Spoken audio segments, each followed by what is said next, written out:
The WWE has plans for major trades before Monday. We're going to talk about that. Plus, Tony Khan going after more free agents. He has some very interesting comments this past weekend. We're going to talk about it all right here on the Ango Show.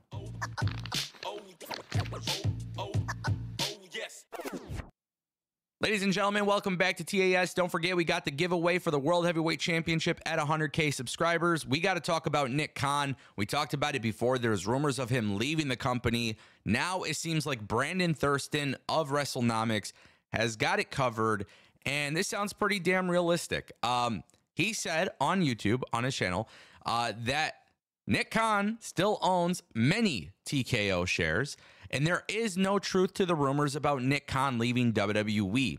In fact, the shares that Nick Khan has actually had listed for sale have been listed since last year. Now, one thing I want you guys to keep in mind is that Nick Khan's current contract, or his employment contract with the WWE, it expires in September 2025. And as of right now, there is no plans, no indications that Nick Khan has any plan of leaving. Look, let's just call it what it is. WWE brings in Nick Khan. They sell the company. Nick Khan was there to help them get the best possible deal for the sale.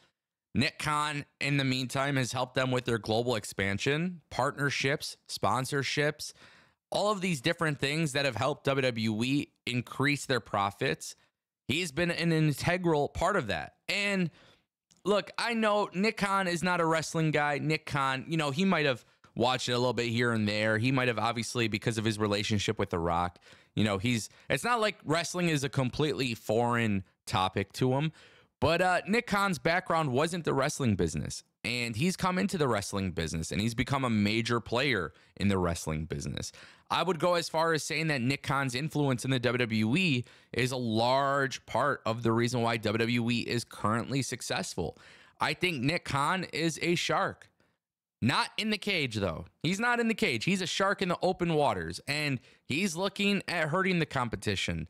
I think when a lot of people look at WWE versus AEW, I think Nick Khan's priorities is to make WWE a lot of money, and in the same process, if he can hurt the competition or minimize their impact, he's going to try and do that. So I think this guy has a lot of influence in the WWE. I think his influence has helped out dramatically. And quite frankly, if he were to leave the WWE, it would be pretty impactful to the company. I also think Nick Khan might largely be the reason why The Rock even has a seat at the board with the company TKO. So definitely something to pay attention to. September 2025 is still a long ways away. When that time comes, will Nick Khan stay in the company? Will he leave the company? Does he want to be involved in professional wrestling? And obviously, we do got to bring up the Vince McMahon allegations. That is currently something that is ongoing in the lawsuit and everything. But Nick Khan has not been listed or has not been part of anything allegedly that was alleged. So, at the end of the day, I think when a lot of people were looking at Nick Khan selling his shares, I think a lot of people just went for the engagement baiting type of thing of like, hey, this has something to do with that. And I think it's really important, especially for a topic that, it's a delicate topic. And I think people need to understand that those conversations need to be had with maturity and just assuming or, just assuming someone's involvement or something like that. You got to let the whole court case play out, and then whoever's involved obviously should be gone. But there's been no indication that Nick Khan was part of that, and obviously that has to be said. With that being said, I want to turn our attention to AEW. Tony Khan, some very interesting comments while speaking with TV Insider. He says, we have a great roster in AEW. He says this all the time, obviously. He says, we've added a lot of talent this year. We've been fortunate to add big names to AEW to make the roster even better than it has ever been. We will continue being active, bringing in the best names. AEW had a great start in 2024. It's only going to get better. We'll be active players in free agency when an opportunity arises. We have like a big war chest in AEW. And I think that the free agency in pro wrestling is good for the fans and wrestlers alike.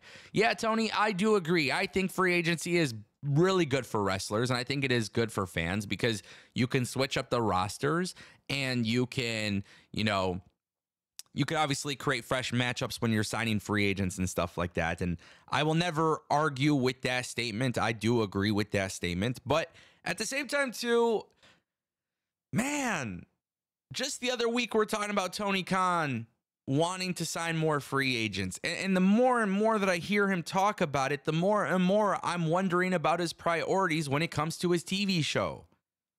I'm wondering about his TV show. And I'm not saying this to be critical of AEW, because if anybody who actually watches my content knows, I've been enjoying AEW this year. But there are aspects that I don't enjoy. And the one aspect that I mainly have a problem with is a guy like Jay White coming from New Japan to AEW. When he comes in, he's the new shiny toy. I get shit on from the internet by saying, I don't think AEW will follow up with him correctly. And now all this time since then, Jay White is in a 6-man Ring of Honor AEW Trios unification match. These titles don't matter. These titles should not be taking priority. Jay White and the Ass Boys are awesome together. But why is Jay White not an integral part of the show? So I want AEW to go after free agents. I like what they've done with Okada. I like what they've done with Ospreay. Even though it's not the popular opinion, I don't mind what they've done with Mercedes. I love what they're doing with Adam Copeland.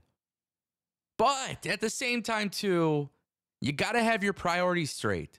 You can't bring in free agents and then bomb them right after. Andrade was a perfect example. Miro was a perfect example. Malachi Black was a perfect example. There are a lot of people who have been brought into this company and have not been used well, in my opinion. And then on the flip side of that, there have been people who got into the company and they do some great stuff. But to me, it just seems like a distorted vision, and I just want to see that improved on. So listen, go after the free agents. Drew McIntyre stayed with WWE. Obviously, you're not going to be able to get him in. Whoever else becomes a free agent, try to bring them in. But please, freshen things up. Utilize your roster. Give people a clear path to success. That's what's missing. And that brings us to our final topic, the WWE trades. Now, on TNT with JD, I was talking about WWE bringing in a trade deadline. I was talking about WWE really honing into the sports, the sports presentation of the draft. And, you know, when you have the NBA and NFL draft, and you can make trades and you could trade picks and swap picks and, you know, cash considerations and this and that. Like, I want to see that involved in WWE. Now, WrestleVotes came out today with a very interesting tweet. Sources indicate that WWE is generally pleased with the draft results and how everything played out on TV. I've been told that they didn't want too much high-level shuffling, as they were satisfied with the pre-draft breakdowns at the top of the card. It's worth mentioning that a trade or two is expected before Monday's roster locking deadline. So this is not a trade deadline, like I said, because in the episode with JD, I said specifically every year in December you should have a trade, right? Long story short, if you missed it, they should have a trade deadline. December every year would be perfect. This way, throughout the year, if you want to shake up the roster, shake up the brands, you could do trades. The idea of trade deadline is really cool, though, because if you're a heel and you get traded, you know, or if you're a heel and you ask for a trade, for example, you can create stories around that. I want to see WWE freshen up the rosters. I was not in particularly too happy with the draft this year. There was things I loved about it, and then there was things I disliked about it. So a trade deadline and doing trades, I think, keeps things fresh, but also I think it's a really cool way to introduce stories. And the example that I used on TNT was Gunther, right? Like, Gunther shouldn't be rushed to the World Championship right now, but it's very clear he should have an opportunity. When a GM doesn't give him the opportunity, he should be able to go up to the GM and say, I demand a trade. I want to see things like this being brought up on TV. And not just one time a year during this, you know, roster locking deadline, which is happening Monday. That's only a week of potential trades. Keep the trade window open until December. You never know when it's going to happen. You watch a random ass episode of Monday Night Raw and find out that someone's being traded. I think it just adds a little bit more cool of an element to the product. Ladies and gentlemen, who do you think is getting traded? What do you want to see? I don't know. I want to see something pop off. So with that being said, that is the Ango Show.